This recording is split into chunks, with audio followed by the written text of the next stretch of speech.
به بونه درباسبونا 6 سالی د سر شورشا ایلونه را کمیتا ناوندی پارتی دموکراتی کردستان سوریا نامه که پیروزباهی آراسته سروک برزانی و مالباتین شهیدین پیشمرگه و اندام و کادرین پارتی دموکراتی کردستانی کرد و هیوا پیشکتن و سرکفتن سروک برزانی و سرکرده این پدکره لسر ریبازا برزانی کرد. سربار کرد که 6 سال د سر شورشا ایرونه را یا کورونا ها آزادیه دا گل کردستان و خطیر آزادیه یا کو ملا مصطفی برزانی لچیای کردستان بلند کربو که انجامن خواه ایرو هرما کردستانه و کور بنگاه دولت کردستانه یا پیش روش هاتا دانین بخیر خوینا شهیدان و تکوشینا پیشمرگن قهرمان و سرکردهیت جیر شورشا ایلونه دکاربو سرکفتن و آرمانجن زیده تر بدست بخه.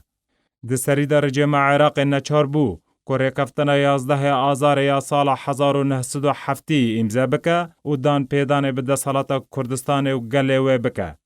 نامه پدکس سربار کر که هلمت هلبجارتن پارلمان عراق دست به کریه و هیوا سرکفتن بو سروک برزانی و پارتی دموکراتی کردستان خواست و گوت که ام به هیوین پارتی هر دم یکمین به لسر آست عراقی بگشتی. نامه کمیتا ناوندی پدکس سربار کر که ایرو حزبونا ریبازا برزانیه جشورشا ایلونه یا که پروژه نتویا کردستانه به سروکتی سروک برزانی پیشت که د داویدا دوباره پیروزبه سروک برزانی و پارتی دموکراتی کردستانی و همی گل کردستانی به بنیایه کر و پیمان دلسوزیه لسر پرانسیپ نتوی و خبات و کارن لسر ریبازا برزانی نمر بردوان به.